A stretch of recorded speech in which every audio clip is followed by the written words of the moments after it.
it really started on the 21st of December 2020. Really, from that date on, 7 days I had kind of magical meditations where I just closed my eyes and was in instant bliss and was in kind of bright light and got like tons of insights and downloads and everything. And yeah, 1 hour of meditation just felt like 2 minutes. And then if you drop into complete non-existence, then you notice that, oh, this space, it's just mind.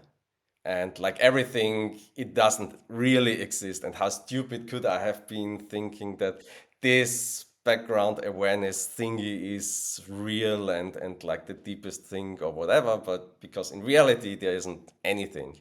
And that's just the mind making up things. Welcome to the MaxArc podcast, where we awaken together and share our greatest gift with the world. My guest today is Erik Unger, and Erik completed Jeffrey A. Martin's 45 Days program and basically went beyond all the locations of awakening that were previously mapped. Erik and other late location finders like Luciano Mello are currently researching the late locations of awakening. And so I'm really excited to have Erik today on the podcast. And we're going to talk about really the experience of Erik, how he transitioned through all the locations of awakening into the late locations. What can we learn from this? What are maybe also common misconceptions that people have about awakening? So I'm really glad finally to have you on the podcast, Erik. Welcome. Well, great to be here. Thanks for having me. So you completed also Jeffrey Martin's course, 45 Days to Awakening Challenge. Can you please walk us through your first experiences of awakening? Yeah, so that all started for me in 2020. As you know, there was COVID and lockdowns and so on, and I was like many other people just unhappy with the general situation. And yeah, before that, having a history of like 15 years of burnout, depression, not getting my life in the direction I wanted to. This pandemic was really for me the trigger where I really was pushed over the edge. And so in 2020, I started first with some channel yoga and fasting and stuff like that, and losing some weight and getting back into shape, but also how to get back in shape with your mind or your happiness. And there, I somehow was. How did it start? It started with Jeffrey Mishlove, who had Jeffrey Martin on his podcast, and there Jeffrey just presented his new 45 days online course, and it's now like a shortened online version because of the pandemic and everything. And I thought, oh yeah, I could try that, and and this was in fall of 2020, and I started the course. It's a lot of work, so you do over 1 hour of practices every day. And for me, what really made the difference is just getting the right instructions for meditation. So the basic shamatha meditations and stuff like that. And I can remember it still for me, the first 3 meditations, just sitting still for an hour and trying to not think and everything, that was really hell. Um, and then the fourth one, it was okay. And then the fifth one, for some reason, what did I do? Some internal noting. So what am I experiencing right now? And for some reason, I arrived at, oh, I feel free. And then this kind of escalated. I feel freedom, complete freedom, everything. And for me, this was my first peak experience. And didn't think much about this because you read all the stories, what's supposed to happen with meditation, um, and I thought that's like it's supposed to be. and but the whole thing then escalated a little bit further. So in the next week, I continued doing those meditations, and then in the next week, all the colors of everything became much brighter, and everything looked like great and like in a movie somehow. And I was watching like a movie screen, and then this movie screen and the world and everything became more flat. And then I started freezing, just looking at stuff and freezing in the sense that I just stopped all thoughts and was looking at something and was just completely flatlining. And and I did that several times throughout the day. And then a strange thing happened. Something bubbled up in me, which was some kind of sadness, depression, something.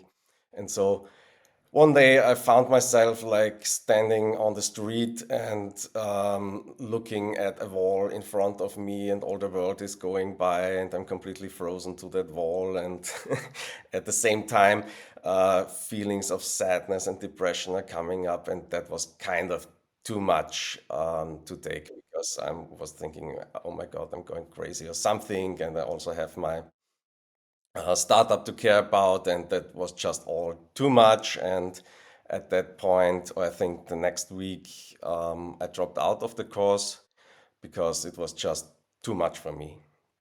And then I think, a few weeks later, I got an email from Jeffrey where he said, "Oh, I saw you didn't complete the course. I saw you dropped out. Do you want to do it again for free?" And then I thought, oh, something really happened there, because I mean, that was something really intense that went down in those like 2 or 3 weeks. So you had some glimpses at first, but then returned to normal? Yeah, I returned to normal. And yeah, those were really glimpses of probably location 5 and 6 in Jeffrey's system. And and then I thought, okay, I do the course again. And there was something to it, because I mean, that was not normal. So I really went deep and watched all talks by Jeffrey. I read his book, read his scientific papers, and then all did this on a long weekend. And I really completely, like 3 days, day and night, completely immersed myself in that. And during that time, I found what he's describing again within myself. And So just from reading the materials, yeah, you had just from, an experience again? yeah. And I just found somehow those descriptions within myself in past experiences and transitioned. And so everything he was writing about, I saw, I really um, then at the end of this weekend experienced. And I did this quick online test, and it said location 4 plus. And I thought, well, and also it feels like that. So why should I do the course again? And I dropped out on the first day of the second day of the course. So To give a little context, that most finders, as far as I understand, are more in like location 1, 2, or 3, right? So it's already really rare to be in location 4 or later. yeah, I just discovered that this whole thing, it's something that's very close under the surface for me. So it's kind of whatever the reasons are, past lives, whatever. It was just connecting with that. And really, for me, most of the journey is just kind of remembering or a feeling into. So it has nothing to do with any mental constructs or systems or anything. It's mostly just feeling into some kind of feeling vibration and finding that within myself. And that's just something that works really well for me. And yeah, and then okay, so I got back into fundamental well-being, as Jeffrey calls it, and continued those 1 hour meditations because those were yeah, this is the practice that got me to my first peak experience. And yeah, I noticed that at a certain depth of meditation back then, I always started to hear some music, and it was like harps and strings and everything, and really strange. And the first time I thought the alarm of my phone is going off because was really hearing music that loud. But only had that for yeah, 6 weeks, and then Can you elaborate more? Like, how did you hear that music? Like all day, or? no, just during the meditation. So for me, that was a sign that I reached a certain depth of meditation, and then always the music would start. And that was happening for 6 weeks. And then at Christmas 2020, there was a really magical week where, yeah, I had something like a near-death experience, and that really threw me off completely and out of the fundamental well-being. So yeah, it really started on the 21st of December 2020, and there was a great conjunction between Jupiter and Saturn. And I don't believe in anything of that, but that just happened to be the case. And really, from that date on, 7 days, I had kind of magical meditations where I just closed my eyes and was in instant bliss and was in kind of bright light and got like tons of insights and downloads and everything. And yeah, 1 hour of meditation just felt like 2 minutes. So it was just closing my eyes, instant bliss, light, and then beep, beep, beep, beep. Oh, 1 hour passed. um, and then on the last day, I yeah, had in the evening something, maybe a Kundalini awakening, but not like around the spine, but everything in my body started to tingle, and I really felt like my whole body, everything is like dissolving into light and whatever. And I was lying on my bed and I was just crying and laughing and not knowing what would happen. Am I going to die right here, right now? Do I dissolve? Whatever. I mean, nothing of that happened, of course, but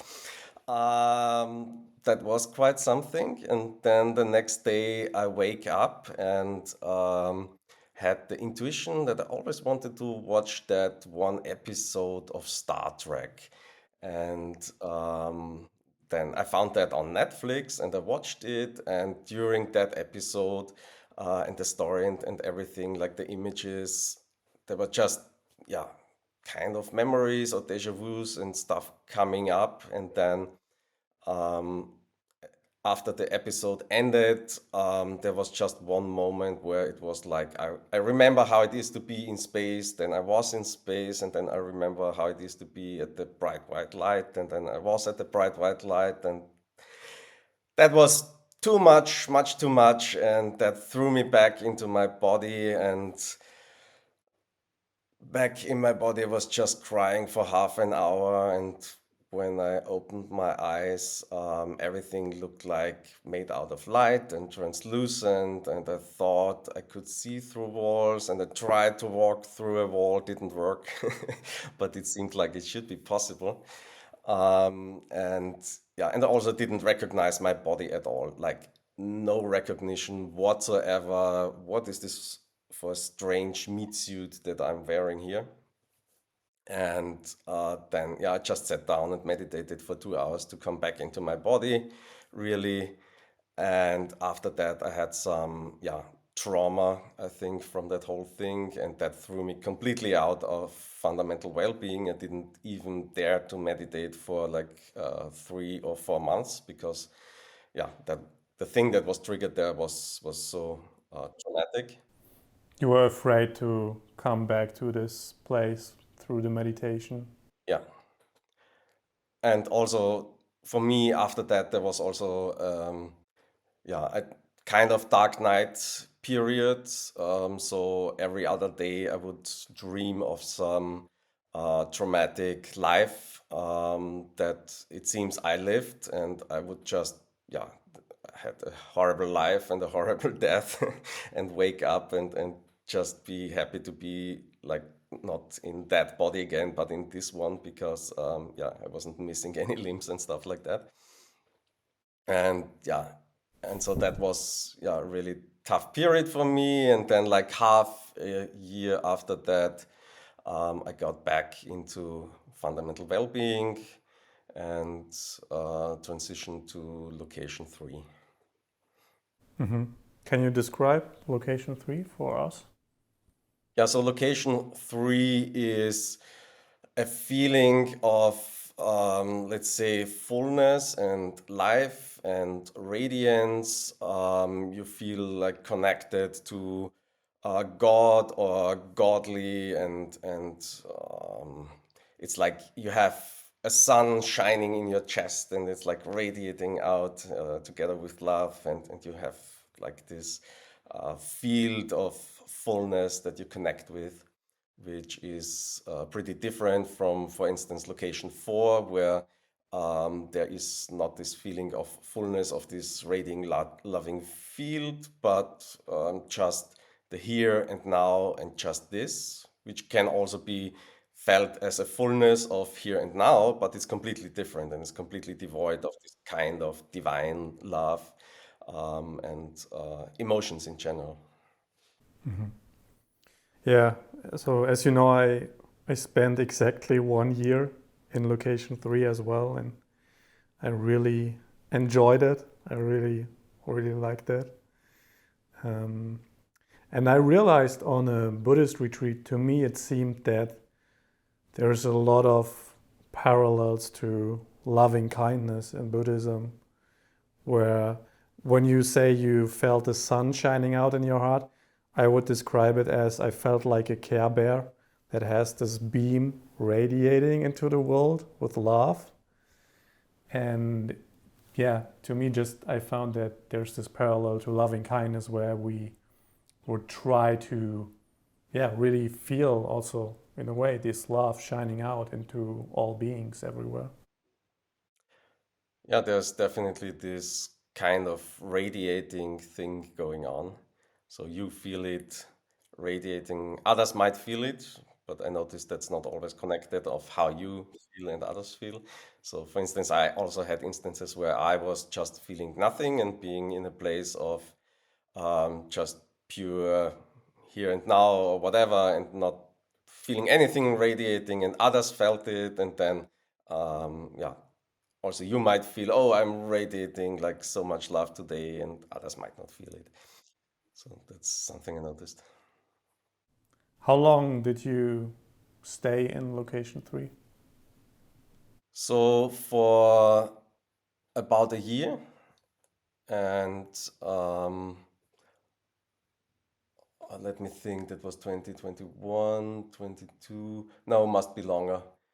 Um, yeah, but basically the time after that, it was just a lot of joy, love, radiance, also states of bliss where, for me, often before going to sleep, I get into some kind of bliss state, and then I'm just blissed out for 2 hours before I can fall asleep. And there haven't been any like great wild experiences. But for me, when it really further developed further was, oh no, yeah, that was right, about a year, and then in 2021, I went to something like a yoga retreat, so not a meditation retreat, but you do like yoga in the morning, in the evening, and stuff like that. And I was just meditating in the hours in between. So, um, like 5, 6 hours of meditation per day. And that then triggered for me really the next shift. And I never did any like formal meditation retreats. So my whole life I didn't do any formal like guided retreats. I just sat down and meditated. And for me, what I noticed is I was like sitting and lying under a tree, and then I was looking at the tree, and I saw that it developed some kind of aura that's red glowing around the tree. And that got kind of deeper and deeper over the days, and then it developed into like everything had this glow, and especially living beings. And so trees and vegetations were glowing in red, and animals were glowing in yellow, and humans were glowing in blue and stuff like Can you that. describe more of that glow? Like how did you see it visually? How big was it? Was it bright or Yeah, so luminescent? for me, that was really like an aura around um, edges, and really, as a practice that I then later developed, it's really looking at the edges of something where you have some contrast between like dark and bright and stuff like that. And um, relaxing your mind and kind of sinking into that and not trying to be attached to the image or anything, and then also combining that relaxed feeling with the feeling you are sinking into right now. That might be for like location 3 and the full version of location 5, this connection to life and everything. And then there was just this sense that there is some kind of glow around the edges. And that might also be true at night. So, what I noticed is back then, when I at night looked at the tree, I saw the glow within the tree. And then looking over like normal vegetation, grass, there was a slight red glow also at night over like the grass. And yeah, and that just developed while I was doing my several hours of meditations per day. And also, what happened back then is that I lost a little bit access to speech. So I was reading a book of Osho, and I was just sitting in front of my tent and reading for an hour, and noticed, oh, I haven't even read 2 pages, and just couldn't connect with words. And then also noticed that I had trouble like talking to people, and everything they were saying was in kind of a bubble that's outside of myself, and there are some concepts and meanings in that, and I don't want to connect to that because I'm just enjoying my glowing radiance of of everything. And yeah, and that was kind of the first experience. So if we continue on that thread about the whole visual things that might change, and by the way, this is called location 5 in Jeffrey's map. So what for me, and that's not exactly how it always happens, but for me, really, this connecting to the edges of optical things or optical edges, and then seeing what effects happen to that, was one of my main practices, because that's basically very easy. You just go for a walk, or just like right now, look at the edge of the monitor and see, oh, there's like an echo of the edge. So I see a second edge, and then maybe a third edge around the monitor. And then maybe I can fill this with some radiance or something, and then I see colors in that. And so I did during that summer, I did a lot of that, where I just was playing around with those perceptions, and could really like reproduce the whole thing. But sometimes there are also other effects that might happen. So, for instance, at one walk in nature, I just noticed that some regions were like had a white, not glow, like fog above them, and when I walk into that fog, everything loses color. And it's really strange, and that was during summer, and it seems that like that was always happening over very dry spots of the vegetation. um, and really I walk into that fog and then everything loses color, and I don't know what this is, and I only had it once, but stuff like that could happen. Or other effects when you just try to really relax, and keep your eyes open and just gaze at something and don't blink, then maybe everything turns into a red color, or you start kind of zooming into stuff, and then it's like you have the zoom of a camera that goes wild, and you zoom in and it jumps back, and you zoom in and it jumps back. That might happen. Things just start to dissolve. So that's the most common thing that you also hear a lot from other people, is that um, if you just look at something and you let go of all your concepts of what this is, and you relax, then a tree in front of you might stop being a tree, and it also visually dissolves somehow in pixels or into fragments. Um, And this is still location 5 in Jeffrey's map? yeah, so I wouldn't connect that to location 5. It happened to me because Okay. of all this glow and everything and the auras. I was just playing a lot with this stuff, and I wouldn't connect that exactly to location 5. This, I call it dissolving of reality, other call it pixelation. Um, but that might happen if you're playing around a lot with that. It's also what might happen is that things start to jitter, and some edges might just start to vibrate or jitter, or whole parts of the visual image start to vibrate. Or also something funny if you try that on yourself. This just watching yourself in the mirror and see what develops, and going really into that deep state, you could probably see yourself transforming into some other faces, maybe from earlier lives, who knows? Or something really creepy that I experienced is that myself starts to completely fill with black. So I would see everything around me, but just the shape is like cut out of the image and completely black. Wow. So from this point, please walk us forward through your awakening. Yeah, so that whole thing started in summer of 2021. And yeah, after that retreat, I continued my daily meditation practice. And what started happening after that retreat are cessations. So basically, um, kind of like losing time, or like losing consciousness, um, which yeah, could be called the ninth jhana.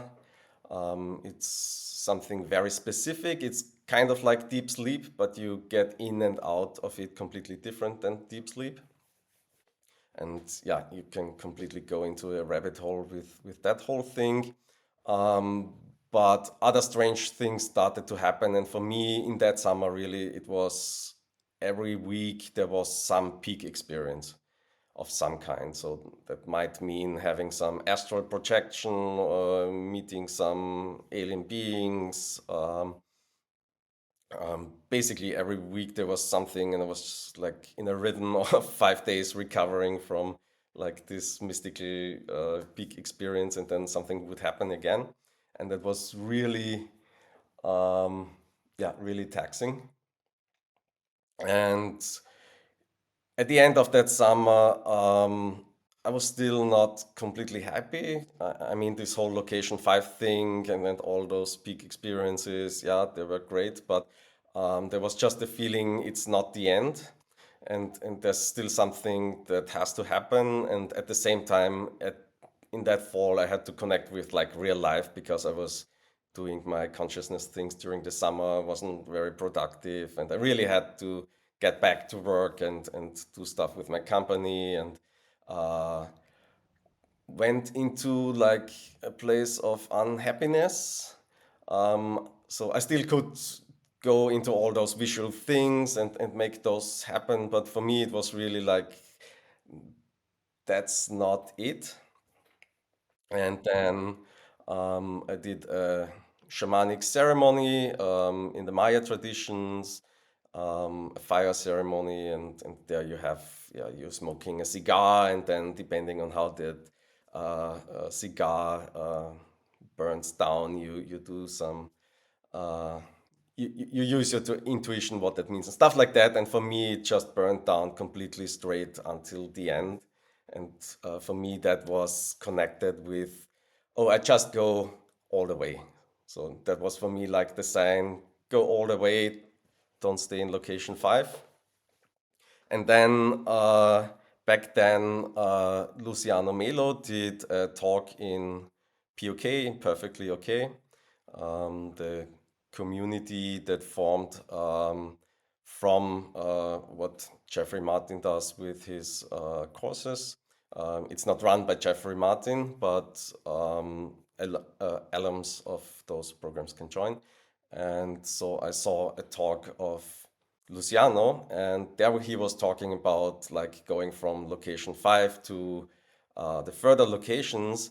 And for me, there was something there which I connect to. So for me, it was really the vibe of Luciano, and I could just personally connect to him and feel him. And that for me was kind of the yeah, sign for my own system. Okay, here's something someone I can relate to. He can do this, so I can do that. So okay, relax.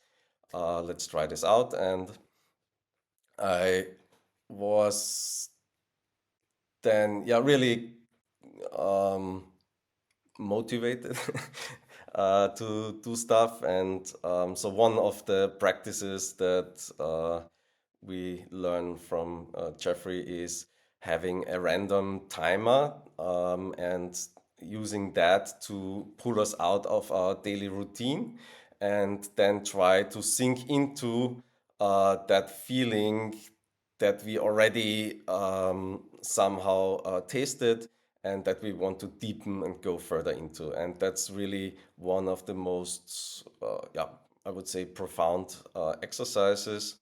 I think especially if you want to go to what's called late locations. And so I really did that with the random timer. Um, and here it's really important that you really stop whatever you're doing in the moment where you hear that timer. It's not like a productivity tip because you're put out of your productivity flow several times during the day. But that's the important part, that at any moment you can switch your mind and just fall into back into deepening and sinking into It's deepening. the anti-productivity in the physical world, but the Yeah, productivity for awakening. yeah, that's a good analogy. Yeah, and so I was really into that and really tried like during the whole day, sinking in all the time. And then at some point, or at some point, it was like the second day or the next day and the second day after Luciano's talk, I was noticing that I was kind of detaching more and more from like my body and the experience of everything, and also the self concepts and stuff like that. And at some point, it was like there's someone or something looking through these eyes and watching these hands doing their daily chores. So I can really remember that I was watching like my hands doing the dishes and stuff like that, but there was nobody there doing it, and this was just seeing that from some far out place.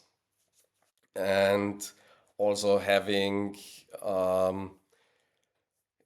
yeah, like hiccups during the day where I would walk across the street, and in the middle of the street, I was just forgetting the whole concept of street lights and traffic and everything for a moment. And then I was like, what's happening? Panic. And oh, nobody ran me over. It's still green for me to walk over the street. But I had such things happening. And then on a When you when Tuesday. you when you say that happened, were you in general still functional in the physical world, like with your job? Like most of the time, you would still like be Yeah, it normal. was kind of on autopilot. So that's the strange thing. You still continue doing whatever you're doing, but that's kind of on autopilot. Of course, you're not doing like your deepest and best work ever, something like that. But um, especially like the manual chores, like keeping up with everything in the household and so on, that's just working. And then, yeah, you won't be writing some deep essay or something like that, but continue answering emails and stuff. Um, but yeah, what then happened is really on like the second or third day, or yeah, is that kind of I detached so much from the sense of self and whoever is doing things that I forgot like the concept of things really. So, and I really can remember that moment. I was in my kitchen and I was doing the dishes, and I wanted to like, yeah, do something, pull out the dishes or something, and I really forgot the concept of like, what is this? Um, what are plates and where do they go and whatever. And then I forgot the concept of like my body and how it works and standing upright. So I had really to like grab stuff and to not fall over. And then I thought, okay, I just better go down to the ground and just lay down on the cold kitchen tiles. And then there was really, for some time, nobody was there anymore. Kind of. It was like there's consciousness, but it's like 30,000 feet above somewhere, and it's somehow still kind of connected to that body. But basically, in that body, nobody's there anymore, and it's just lying there. And then, yeah, after some time, kind of returned, and I just got up and did some work in the afternoon. And uh, but I noticed something had happened and was really concerned internally, or something in me was really concerned because there was nobody there consciously being concerned about something. It was just some knot in my stomach. Noticed something happened because it's not normal that you're just lying on the kitchen floor and nobody is in there. And so this is when on that evening, I saw there was a meetup, an oscillations meetup on Perfectly Okay. And that was like exactly what I needed at that moment. And it's funny how things like that happen. So you have an experience like that on a day where in the evening there's kind of a support meeting. Um, and that was really great to connect with community and getting like the feedback. Oh, someone went through location 6. Nice, and nothing really happens, and you don't have to worry, and nobody died of that, because there's still some part in you where think, should I check into the hospital right now or not?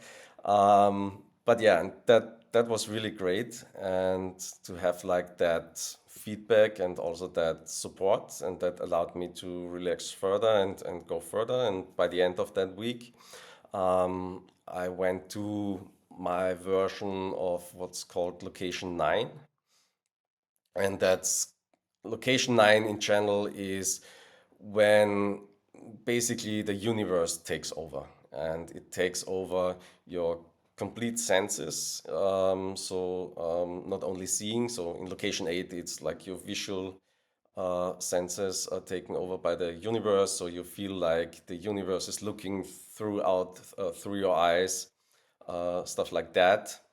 And in location 9 it really includes all the senses. And for me, the feeling was like I, or that body or whatever unit is creating reality through the senses all the time. And that was really extremely full experience and a great experience. And it was kind of like this location 3 where you have this radiating thing going on, but this wasn't a feeling of radiating something. It was that of creating reality through all the senses and being like directly connected through all the senses with everything. And it's so great, like even walking or driving a car, anything is really just such a joy because you're feeling everything through all the senses, and you're creating the whole thing. Or others might feel like not they are creating it, but the universe is like taking over and is connected through all the senses with everything.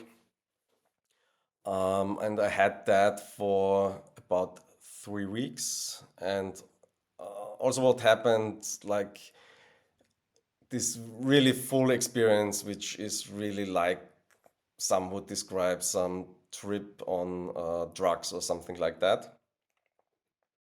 Um, there was a further dissolving going on of like concepts and feelings of a kind of self concept, because for me there was still this bubble with my body in the middle that kind of creates reality, and it always flows back on itself all the time.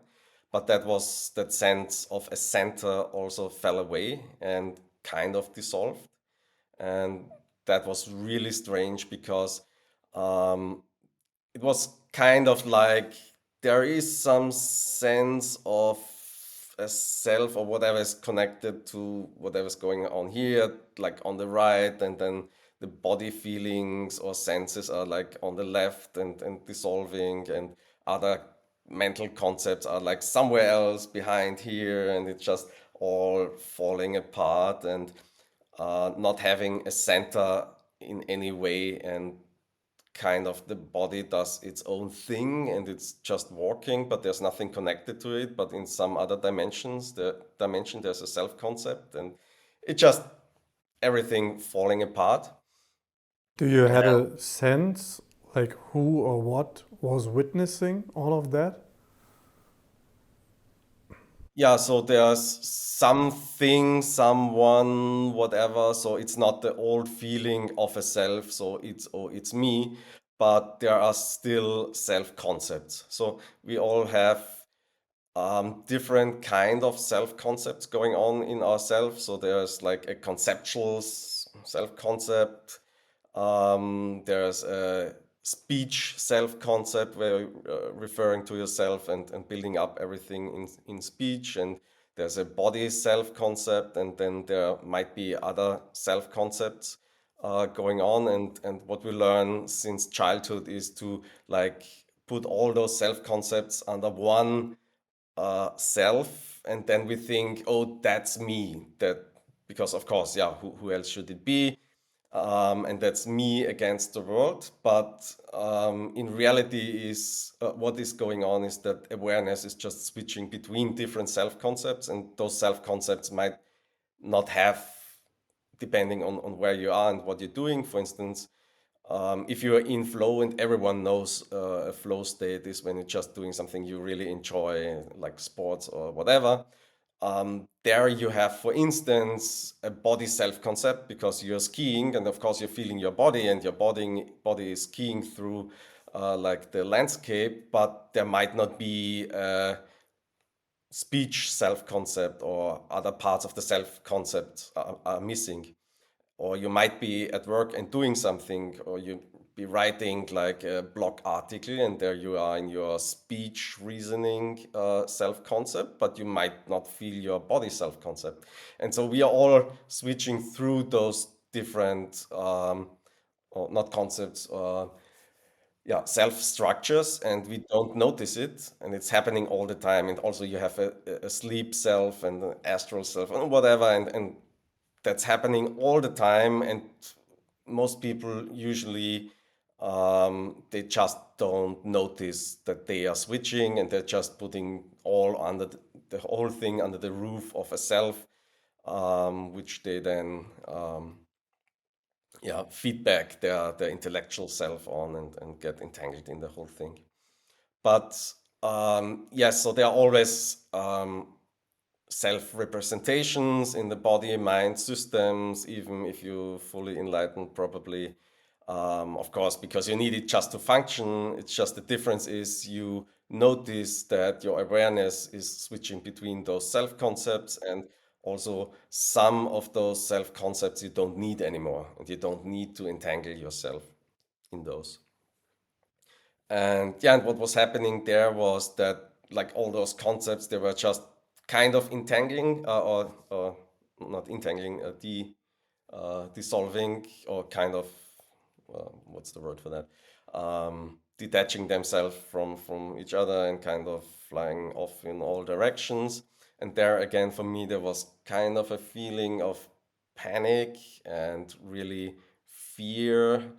And I didn't really feel it in that way. So because yeah, those self concepts were dissolving, there was nobody there, kind of saying, "Oh, I feel like the death of the self" or whatever. But there was the body intuitively has this concept and capacity to react to such thing. And again, having a knot in the stomach, and that was going on until yeah, the end of that year. And then I went to a New Year 4-day shamanic retreat, which was yeah, a retreat, let's say, in the Maya tradition with other things mixed in, and also not a like strict meditation retreat. Um, but yeah, that then got me into like a completely different mind space, because I was kind of arriving again into some form of self, who's doing those shamanic things, but like another part of myself was going on into some other weird spaces. So yeah, I would sit there, and one part of myself would follow the shamanic retreat, and another part of myself was just flying over the landscape and diving into caves and doing stuff like that. And there, yeah, we also did regressions through going back through the life and resolving stuff, and then going further back and to where we make our incarnation decisions and stuff like that. And that also had like a lot of deep, yeah, insights, peak experiences for myself. I mean, we can go into that, but that would take a lot of time. But just wanted to say, so I did this retreat, and that completely changed everything around. And there was one magical week after that retreat where I was kind of feeling the history of everything I was looking at. It just felt that way. Um, but yeah, I also had instances where I just feel into something and then know that maybe something traumatic might have happened at that place, or murder or something. And I've asked people, and that really works out. So it seems to kind of work. And for me, in that week, it was just like wandering around, going for walks, and seeing like the history of everything and parallel versions, how it could look like. So and that was something like completely different than this dissolving that was going on before that. It was a feeling of complete fullness and connectedness of everything. And yeah, during the retreat, having seen my incarnation choices and stuff like that. So I was really feeling, oh wow, this is the best feeling ever. And I feel so full and complete. And I completed something now. And I'm so happy. Basically, I could die right now. If I just die in 5 seconds, it wouldn't bother me. And then what happened is the next day, I really died in a sense of myself, or again, another part of myself that was like built up, died, and I woke up, and there was just nothing there. And in the sense of not having a felt sense of existence of anything. And Was yeah, that the transition to non-existent stage? yeah, right. That's what we call the non-existent stage. So before that, you have just pure existence where you are in the here and the now, and there's just this happening, but you're still connected to the here and now.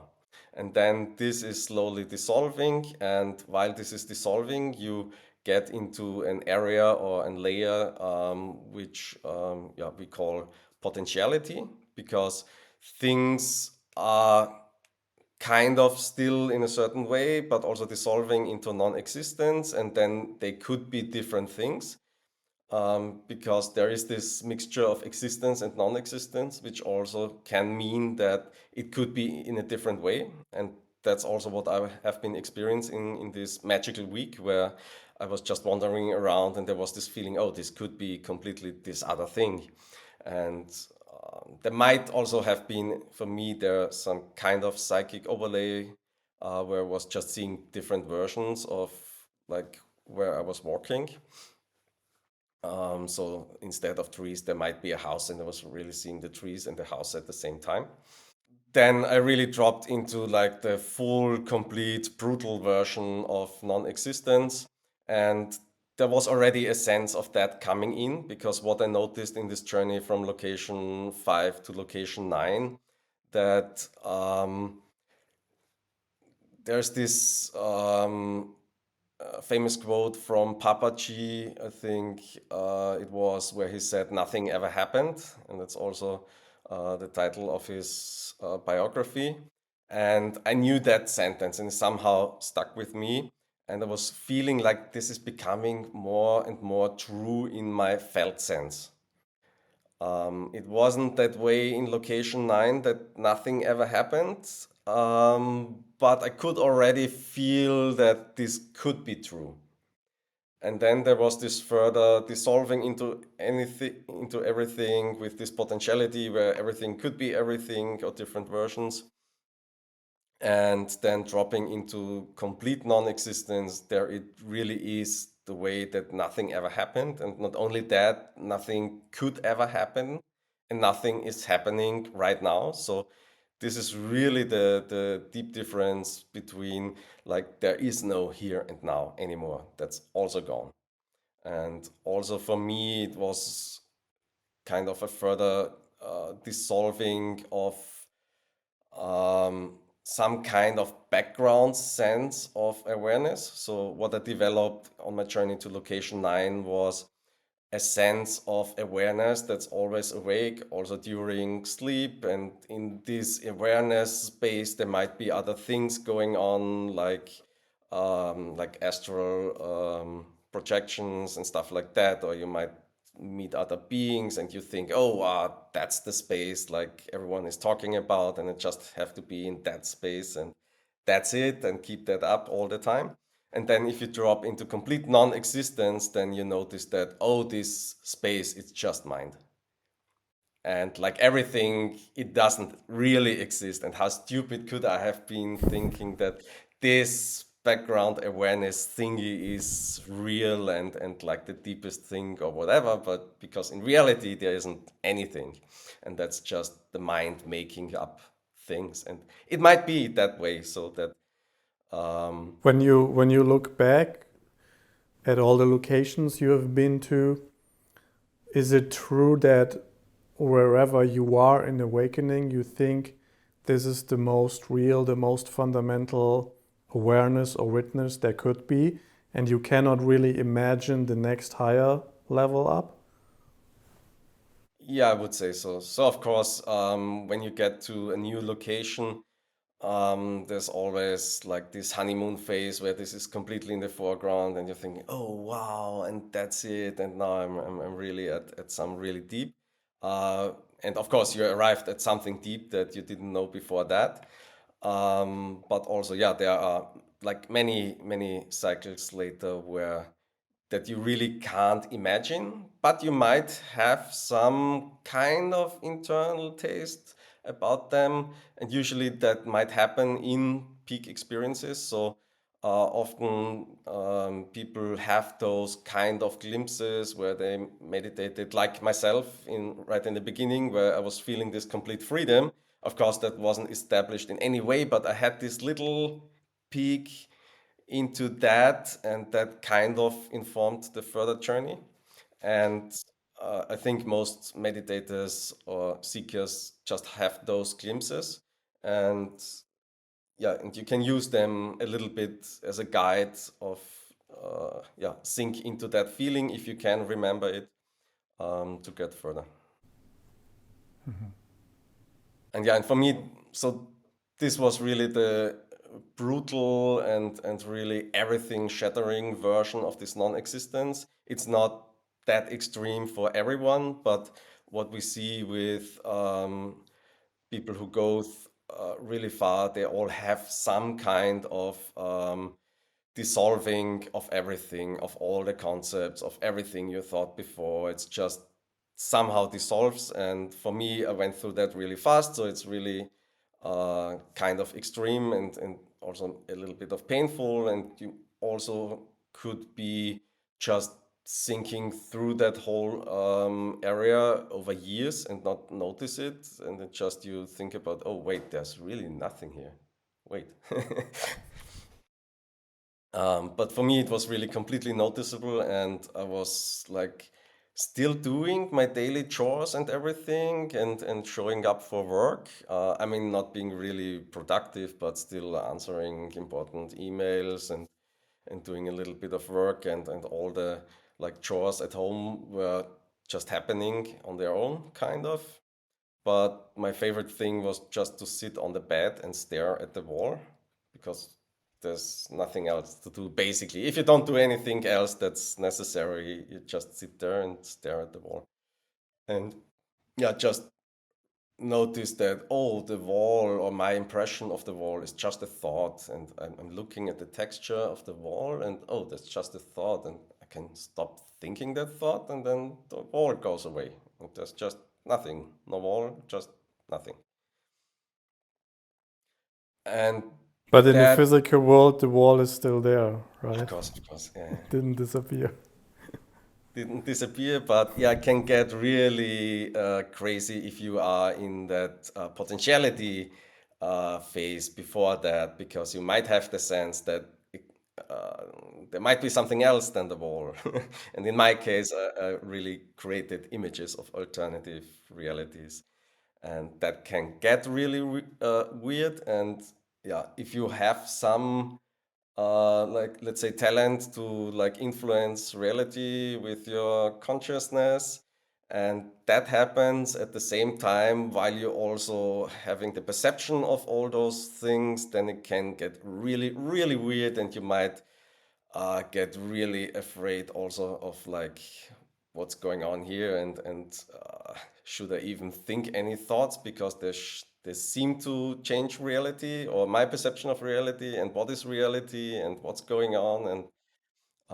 And that's what Jeffrey Martin has called location 10, which isn't exactly what comes after location 9, but he also noticed that there is this really weird stage where like your mind is dissolving, and you might have those interactions, and really weird things happen.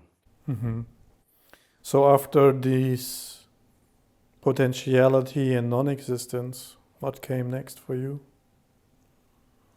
So for me, after those 3 weeks of really brutal non-existence, and I call it brutal because it was so extreme, and there was still some sense of that's not pleasant. So there's this feeling of nihilism, and then of course there are still some structures in yourself that just notice what's going on, and of course nothing being there is a hard proposition. And so there might be this feeling of unease with the whole thing.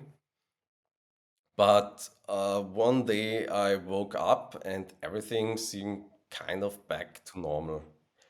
So it's really like, oh, wait, all those really weird things, it's all gone. I'm just waking up and then everything is normal. And what happened? Did I fall out of this fundamental well being continuum that Jeffrey describes? Um, and Yeah, but what I noticed then is, okay, everything feels normal for me again. But if I go out on the streets and interact with people, they are different.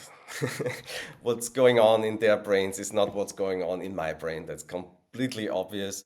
And what then happened is this integration stage that Luciano and Rastal called Totality. Now we might just call it like omni integration because everything kind of comes back and feels completely normal again. And for instance, what uh, goes away, so it's not only the different kinds of self concepts or the overarching self concept, but also certain perceptions that you had about the world and also emotions. So what's really noticeable is with starting with location 4 that there are no emotions, they are just the here and now, and you don't want to even attach to any emotions, or stories about emotions are like kind of the worst thing. So you can't watch like movies or read like a cheesy love story, stuff like that. It all completely doesn't make any sense at all. And what happens is kind of a narrowing down of what you perceive or what you want to focus on during this journey from location 4 to location 9, 10, and so on. And what happens after that in the integration stage is that the perception widens up again. So you find things in yourself that were kind of suppressed or just not focused on. So um, like feelings of emotions and love and connectedness and maybe this radiance that wasn't there anymore in uh, like the radiance from location 3 that's maybe not there anymore in location 4 and like in those empty phases you might feel that again, but basically it's like it's all there and you can kind of play with it and choose it, or it just happens or doesn't happen. It doesn't mean, for instance, emotions are back, that they are back in the same, exactly same kind, and you get triggered by the same things and you're emotional by the same things. It's just um, you notice that you can have emotions, and of course they are part of the whole system. That's how this body-mind system works. Of course there are emotions. I mean, of course. But you just entangle yourself. You don't entangle yourself in the same way into them and then go into loops and everything. You might just notice that an emotion is just some energetic thing that's going on in the body, and then well, in the past, you might have attached some story to that feeling and then got your mind into like circular uh, races that that's not necessary anymore. But you can choose to do that. So for me, I continue doing that with feelings of like love, because why not? It's nice, it's awesome. So if you see someone and just exchange a smile, or you see a baby or a cute dog, or just laughing at cat videos on Facebook or whatever, you why not completely entangle yourself in that like joyous, loving, uh, kind feeling. So you can still do this Yeah, at the sure. moment? Yeah. Yeah, yeah. And But this is something that came back, as you mentioned, after. yeah, so that's this reintegration that happens after basically you went from narrowing down here and now and no emotions and no self, and to like nothing really exists and could ever existed, to wait, there's still kind of everything, but in its like raw form, and you can like integrate it in a new way. And this is this kind of going full circle, like the famous ox herding picture, where in the end you're coming back to the market with full hands. And then, of course, what you're going to do with the rest of your life, you just try to help others. Where are you now? Like right now, you, Erik, in terms of stages, is there anything further that happened? Yeah, so after that first reintegration, there is a further deepening, and we call that the primordial, because it might feel something really deep, primordial, like, and that's really perceived in different ways by different people, but there is something deeper going on, and it might be like a force that moves everything along. Um, Maybe some kind of vibration that's deeper than everything, or a feeling that there's something even deeper than non-existence. And for me, that all happened where I was playing around. After this reintegration, I was just playing around with different mind states because it kind of came back. And so I thought, okay, let's try out different pieces of the puzzle, and how to play with them. And for myself, I went to some kind of dissolving where I got kind of one with everything, but in a completely empty way, an empty and spacious way. And for me, I didn't have exactly that feeling before, and that was like a missing Tetris piece that just fits exactly, and then it clears your rows. And that was that state that opened that up for me, and it doesn't happen for everyone that way. So that's completely individual. Um, but for me, there was the sense that there is something behind everything that's even deeper than existence or non-existence, and that's kind of a scaffolding behind the universe or everything, and it's completely static. It's eternal. It's not like swirling with life or anything. It's just this thing behind everything, deeper than everything, that's like the basis or the scaffolding for everything. And then developed into a further perception where this wasn't that empty, but kind of filled with an impersonal self. And then I noticed that, like in Advaita Vedanta, in their language they're always talking about the big self. So everything is the big self.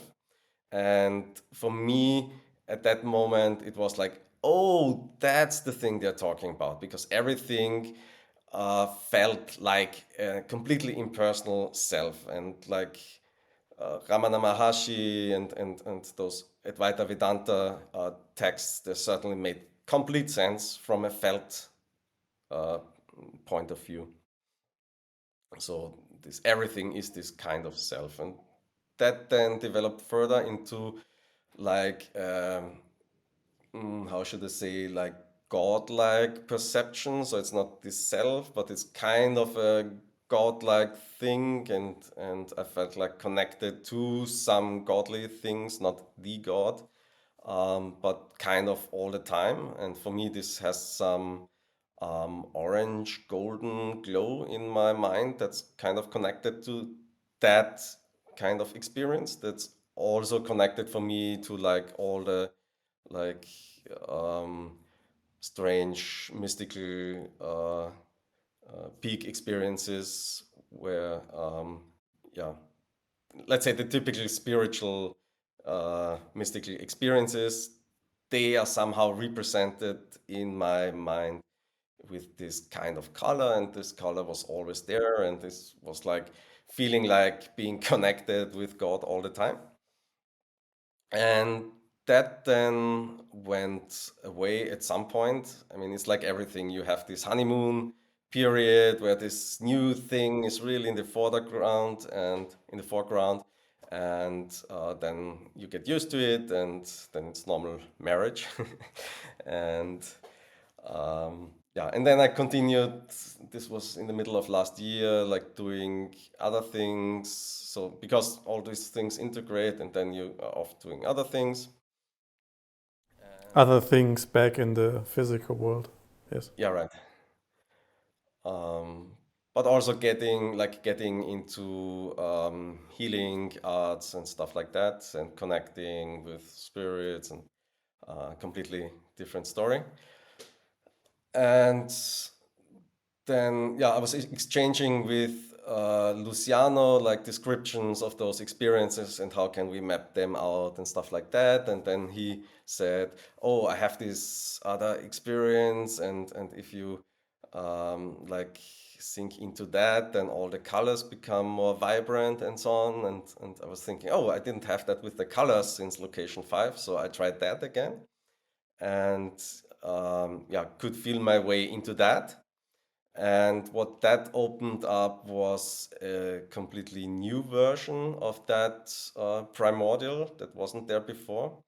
What develops or did develop, at least for me and Luciano, and we couldn't like replicate or see that with like everyone.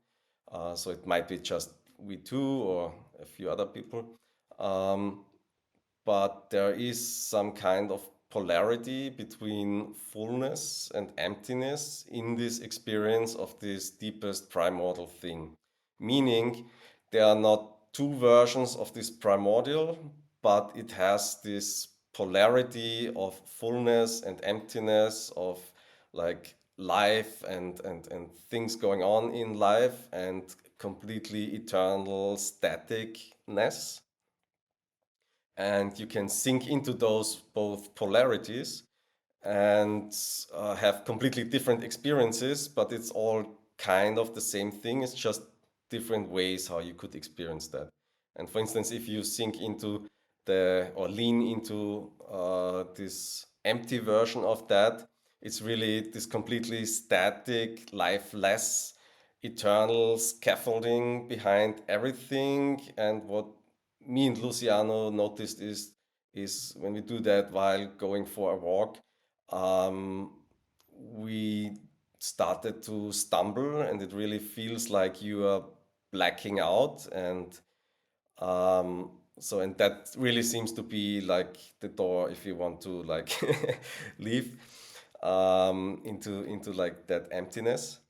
And then the fullness side of thing, everything becomes much more vibrant and glowing, or all colors being much fuller, and you completely feel this liveliness to everything. And for me, when I completely leaned into that, it was kind of a feeling of my mind is connected to every like square centimeter of whatever I'm looking at, and it's the feeling of everything. There's life in everything. There's like unseen life all around us, and there's life in the tree I'm looking at, and in everything. And it's this complete life fullness, and you can play with those.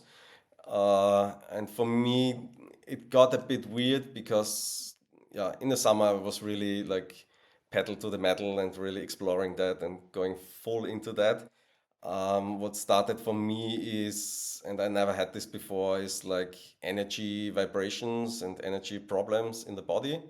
So every things started to kind of vibrate. And for me, how I perceive that is a kind of 4 hertz. So it's about 4 times per second, like going on, and feeling that in the body, like most of the time during the day, together with a lot of sensitivity to like light and all the senses, because I was leaning so much into like feeling everything in this fullness thing, uh, kind of thing. That really got a little bit too much, and then I really had to go into like a dark room and just uh, kind of detach somehow from all this fullness that was going on. And so I think I had really a month of a little bit of like uncontrollable energies going on in my body. Um, and also being in a state of, near the state you have shortly before falling asleep. So being in the hypnagogic state kind of during the day and sit down on a park bench, and uh, the mind could just switch into like a dream world or an astral world or whatever. And that was like switching back and forth. And at the same time, those vibrations going on in the body that you also have before an out of body experience. So that was a little bit much at that time. But then, yeah, there was again like a reintegration, and then you also can try to find an equilibrium between those full and empty perceptions, and that's then much gentler, and just have that in the back of your mind like all the time. So that would be one practice. So in a way, you try to balance these two. Yeah.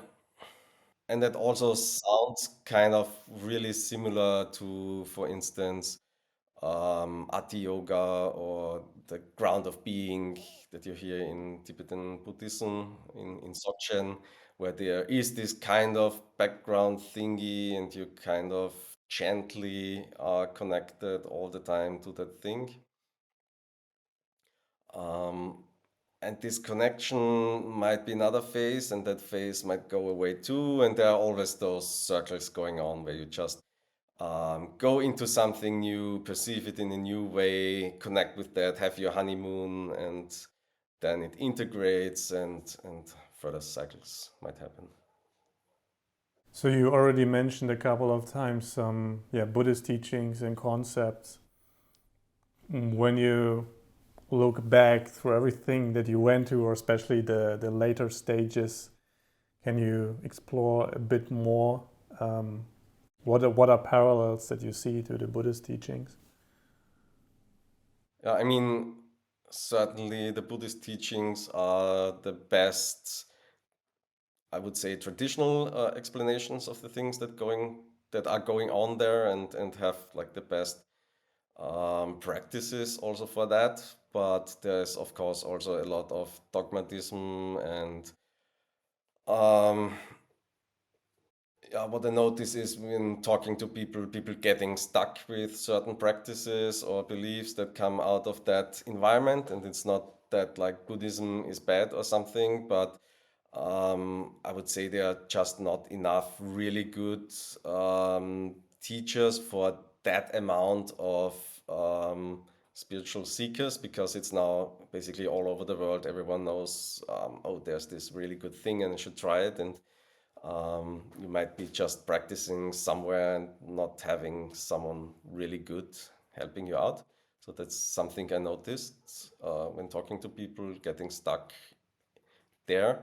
But the general concepts, of course, this emptiness of like concepts and attachments and all those things, I would completely say that's true. The thing is also there's not one Buddhism. There are like those different schools, and within them there are different lines, and there are different teachers who see things in a different way, and there might be one overarching thing going on, but really you can't say this is exactly that teaching. And it might really depend on who you connect with, and how they see things, and one teacher might describe things in a certain way, and another one in a different way. And so for me, also going into like descriptions of Ati Yoga and Dzogchen, and I could see the underlying thread there, and that this seems to be like the experiences I'm also having. Then you read up in different texts, and it's like they describe it in that way. And then you listen to some teachers, and some teachers might just talk about practice. And I mean, that's also something I noticed. You won't get usually good descriptions of like states. You just get teachings on how to get there. And there's, I mean, in part for good reasons, this tradition that the teacher doesn't talk about his own experiences, because then it might like escalate into who has the best descriptions of of some experiences, or you might add to that and whatever. And there's then this ego that attaches to how someone had like what kind of experience, and you might to outdo each other, and that's of course a real danger. And but also the other thing is, when you're just talking about the teachings and never about experiences, is that the teacher might just teach you what he like got from his teacher and read in books and stuff like that, and doesn't have even the experiences to back it up. And if you're just hearing the teachings, you don't know if the teacher has realized those teachings. And that's of course much easier if you just open and talk about that. And it all both things have their pros and cons. But I think nowadays we're more in an age of, let's say, open source, like in software. And I'm all for like open sourcing enlightenment. And that's also why I'm talking about my experiences. And for me, really, also how it works is um, feeling those experiences in others, in their descriptions, and then finding them in myself is for me much easier than reading some abstract like 2000-year-old text that was like translated 100 times, that might be between the lines be talking about exactly the same thing, but then you just like do a practice with someone else and you feel them, or you exchange how you experience consciousness at the moment, like in group awareness exercises, that are much more effective than trying to find like the one thing that might change everything for you in 2000-year-old text. You mentioned also there are so many people who want to awaken right now. What are like maybe some advice that you have for spiritual seekers that haven't reached the first stages of awakening yet? What are maybe misconceptions they have, or something you would suggest for our viewers and listeners? Yeah, so what I really saw the most often is that people get stuck because of beliefs. So they have some belief how enlightenment should look like, or whatever their tradition they are following is describing the thing. And then they have this kind of belief that gets them stuck. And also the concepts behind that. So you might completely like learn everything about the concepts of that kind of teaching, and that mind activity might stop you from really feeling what's going on there. So this intellectualization of everything, and like maps and frameworks, together with some belief how it should be, and how it should happen. I think that's what gets people stuck most often. Mm-hmm. Yeah, so a lot of people have these mental concepts, what to do, how it will show up, but these are actually thoughts and concepts and not the Mm. actual experience. Yeah, where we are also running into the limits of language as well. Yeah. And also, I think besides those beliefs, the most important thing is also find what works for you.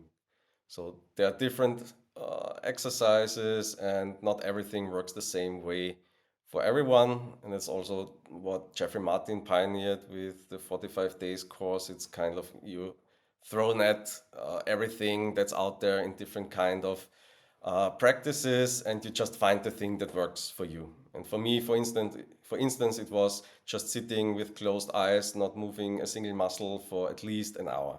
That was that one thing, and relaxing into just awareness. That was for me the one thing that got me to location 5. But then from location 5 on, it was sinking in with a random timer and going for walks, and doing walking meditations where I would again sink in or play with perceptions and stuff like that. And you might be not the same kind of type like myself, and you'd better do like walking meditations from the beginning, or you do those group awareness exercises, um, whatever, find out what works for you. And that's also really the thing that gets people stuck with traditions. If a tradition says you have to do exactly that program and it happens in exactly that way, and you're not that type of guy or gal for exactly that kind of thing, then it doesn't work that great. Yeah, I think do your own experiment. And yeah, at the same time, it seems to me that there are some very few teachers that I've met myself where, at least for the people that go there to their retreats, it actually works for them or for most of the people in the retreat. But as you say, I think everybody has a different match. Yeah, and that's also like also this old wisdom. You just have to find the right teacher for yourself, and that might be some like really guru kind of type, but it might also be just someone you just vibe with, and they have what you want to get there, and you see or you feel how they kind of vibrate, and then something in you can relax, and also because you feel they already have that, I'm kind of like them, and let's just see, and then it might just happen. So, and that could be like, yeah, the thing that's going on with Shaktipat or those like transmissions. It's not like they work for everyone. It's none of the gurus is like where they touch you on like the front of your head, and everyone is enlightened. It's, I mean, there are those stories out there, but they only work for a few people, and then of course, you hear those stories, and it might be just that they somehow had this chemistry, those kind of same vibes, and so they got in sync with each other, and then this kind of transmission can happen. And there might be some transmission thing going on, and then there's also the psychology of, oh, it's just that, and I can feel it now. Now I can relax. Oh, and then it happens. So, in the end of this podcast, I would also like to um, come back to your current experience and just explore who is in this podcast right now, like who's sharing his experience. Well, a new version of this Erik that didn't exist before. That's kind of a newly integrated version where there is not really a feeling of that old self anymore, but there's still self concepts, of course, going on. And I am switching uh, through those different self concepts. So while you share your story, there are different concepts that you switch through. Well, right now, of course, I'm in the like verbal self-concept that attaches to stories and how to put experiences into stories. And there's a certain self-feeling uh, that's attached to that. And like a quiet, meditative self might be something completely different than that kind of self. And who are you talking to right now? Is there a sense of other? No, that's kind of the strange feeling. It's kind of the same meaning in the sense that I feel like being everyone. So, like, there's no specific Eric self here, there's no specific Max self there.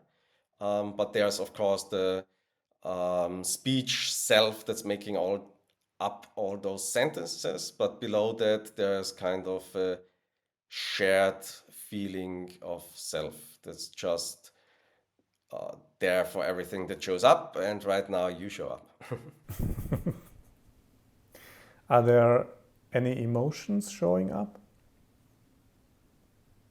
No, there's just a joyous feeling in a sense. So emotions, what exactly are emotions? You can go into that and like dissect it into proto emotions and stuff like that. But there is no emotion in the old sense, but there's a joyous feeling of life. I hope you enjoyed this podcast with Erik as much as I did. And if you want to see another really interesting story and wisdom on awakening, check out here this interview that I recorded with Luciano Mello.